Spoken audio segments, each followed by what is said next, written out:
जी रमज़ानुल मुबारक का महीना है और हर घर में जहां सहरी और अफ्तारी के मौके के ऊपर बड़े ही खूबसूरत और रूह परवर मनाजिर देखने को मिलते हैं, जी। वहीं इस सहरी और अफ्तारी के ऊपर जो है वो नोक झोंक भी आपको बड़ी दिलचस्प नजर आती है। हाँ जी हाँ। और अक्सर और बेशतर जो ये नोक झोंक है ये सहरी और अफ्तारी की तैयारी के मौके पर आपको नजर आती है, जो लड़ाई में भी बदल जाती है कुछ घरों के अंदर।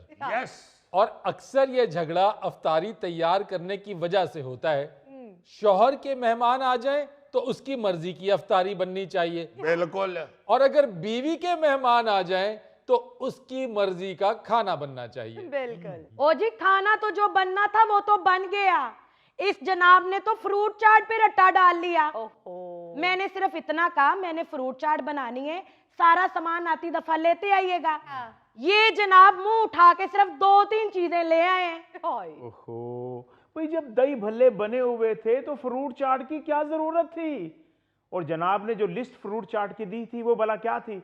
2 किलो अमरूद, 2 किलो अनार, 2 पपीते, 1 पाव बादाम, 1 पाव काजू, 1 पाव किशमिश, 1 पाव खुरमानी, बस बचता है 1 पाव के ना मेहमानां नू लम्या पाओ। ओ माय गॉड, ये गल वध गई है जी। हाय हाय हाय, गल वध गई है। बिल्कुल ऐसी वैसी। अच्छा भाई होरां दा कद नहीं वधिया, गल वध गई। लो, अपनी इज्जत अपने हाथ में होती है भाई साहब। नहीं, वो तो मुझे आपके गुफ्तगू से ही अंदाजा हो रहा है। नहीं तो वैसे माफी चाहता हूं मैं, ये जो आपने फ्रूट का भाभी सामान लिख के दिया है, ये तो भाई साहब दी महीने दी तनख्वाह च फ्रूट चाट ही बननी सी। सिर्फ महीने की तनख्वाह नहीं, नाल कोई चीज भी गिरवी रखनी पैनी सी। भाई साहब, मेहमानदारी ऐसे नहीं हो जाती। साल बाद मेरे घर वालों ने आना था अफ्तारी पे। और साल बाद रमजान आता है, अगर हर महीने आता तो हर महीने उन्होंने आ जाना था। असल में तो आपको उनका आना दुख रहा है, इसीलिए तो बहाने बहाने से जुमले लगा रहे हैं। नहीं, मुझे क्यों दुखना है? ये जब पिछले हफ्ते मेरे घर वाले जब आ रहे थे तो तुमने साफ कह दिया था कि मेरे तो सर में दर्द हो रहा है, जो कुछ लाना है बाजार से ले आना, और हाँ, आलू वाले समोसे और पकोड़े हो बस। एक्सक्यूज मी, आपके घर वाले कहीं कच्ची आबादी में तो नहीं रहते? क्या मतलब है आपका? वो भाभी ने सामान कच्ची आबादी वाला ही बताया है। सुन लिया? नहीं, अब तो पेंसिल से लगता है कि मकान पक्के बना लिए होंगे। ओ पक्के मुंह वाले, मेरे घर वाले जौहर टाउन रहते हैं। ऐसे बीवी, मैं माफी चाहता हूँ, आपने अपने मैके वालों की आमद पे तो अफ्तारी की तैयारी बड़े धूमधाम से की, लेकिन ससुराल वाले जब आपके आ रहे थे तो उस पे सिर्फ समोसे और पकोड़े। ओ जी, मैंने तो इन्हीं की बचत सोची थी। मुझे क्या, जाएं लुटाएं जाके अपने घर वालों पे पैसे। मेरे घर वाले आए तो मैं पैसे लुटा रहा हूं, तुम्हारे घर वाले आए तो मैं सवाब कमा रहा हूं। मैं माफी चाहता हूँ, ये तो हर पूरी दुनिया में हर बीवी की यही राय होती है। हाँ जी। शोहर को यही समझाती है कि सवाब सिर्फ ससुराल की खिदमत का हो। ये सिर्फ आप लोगों के सामने शर्मिंदा करने के लिए मुझे ये सब कुछ कह रहे हैं, वरना बताएं, मैंने सर दर्द में उठ के आपके घर वालों के लिए खाना नहीं बनाया? जी बनाया था खाना, चने वाले चावल और साथ भी चने। वो इसलिए बनाया था कि आपकी बहन साहिबा को चने वाले चावल ही पसंद थे, वरना मैं बिरयानी भी बना लेती। जितना टाइम मुझे ये बनाने में लगा है, उतना ही टाइम बिरयानी बनाने में लगना था। चलो, आज आपके घर वाले आए तो आपका सर का दर्द ठीक हुआ, तो आज मटन कढ़ाई भी बन गई, चिकन कढ़ाई भी बन गई, रशियन सैलड भी बन गया, चिकन बिरयानी भी बन गई, काबली पुलाव अलहदा बन गया, गाजर का हलवा साथ बन गया। तो सारा मेरे घर वाले तो नहीं ना खा गए? बाद में तुमने और तुम्हारे बच्चों ने खाया ना, बल्कि अभी तक खा रहे हैं। बल्कि जितना बना है अगले महीने की 15 तारीख तक खाएंगे। बल्कि अगर सारा कुछ आपको दे जाए तो आप तो अगले साल तक खाएंगे। वैसे बीबी, उसूली तौर पर आपको उतना एहतमाम इनके घर वालों के लिए भी करना चाहिए था। एग्जैक्टली। एक दफा छोड़ के जी 10 दफा बनाती। अगर उनके घर वालों को हमें बुलाने की भी तौफीक होती। अगले ही दिन मेरे घर वालों ने बुलाया था कि नहीं हमें? तो पिछले साल मेरे घर वालों ने नहीं बुलाया था? जब टेबल पे तुम बैठी हो तो जितनी चीजें उन्होंने बनाई थी, तुमने हर चीज में से फॉल्ट निकाला, वो दोबारा क्यों बुलाएंगे? फोल्ड क्यों ना निकालती, सालन में पूरा मिर्चों का डब्बा उड़ेला हुआ था उन्होंने, तुम्हारी तो अपनी सीसी नहीं बंद हो रही थी। वाह वाह वाह वाह, जितनी वैसे इनकी लड़ाई पकी हुई है, मुझे लग रहा है कि ये अगले रमजान तक जारी रहेगी।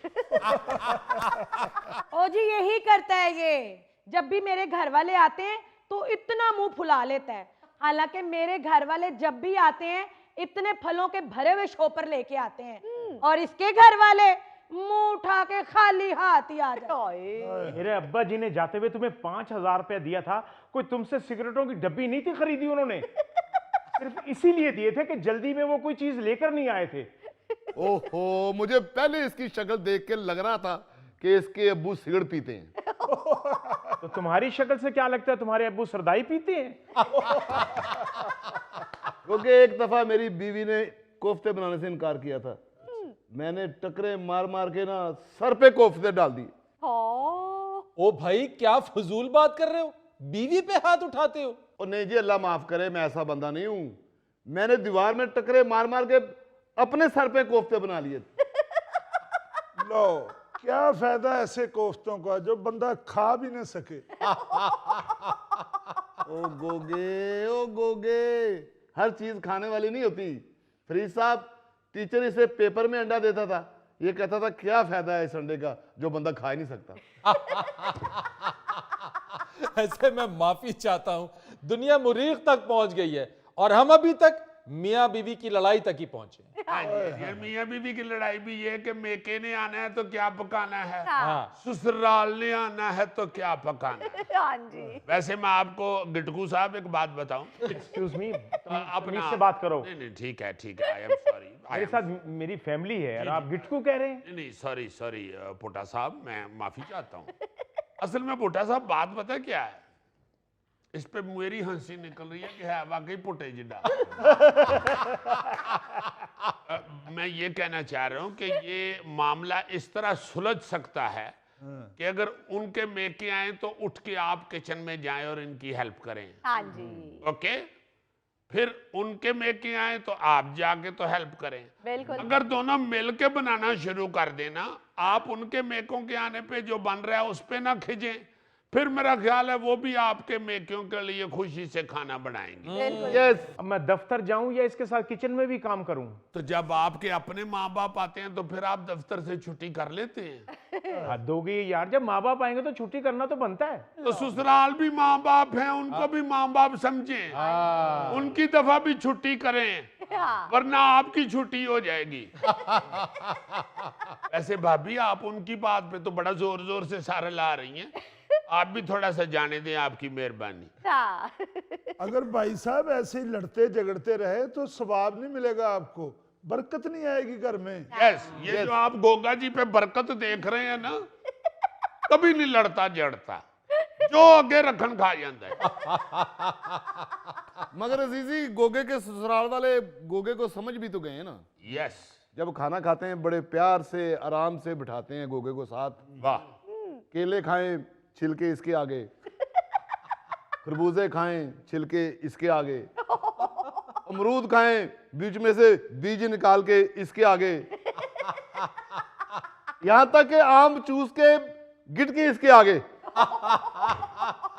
और गिटक भी अच्छी तरह चूस के इसके आगे। और गोगा शर्मिंदा नहीं होता, आराम से गिटक उठा के विग उतार के सर पे मलनी शुरू कर दे, और उनको थैंक यू भी कहता है, साथ कहता है कि अंकल आपको पता है ये आम की गिटक सर पे मलने से बाल उगते हैं। काश इस तरह का प्यार मेरे घर वाले भी इसके साथ करते। देख रहे हैं फरीद साहब, मुझे अच्छी तरह याद है मेरी माँ बादाम तोड़ के गिरी इसके मुंह में डाला करती थी, और ये मेरे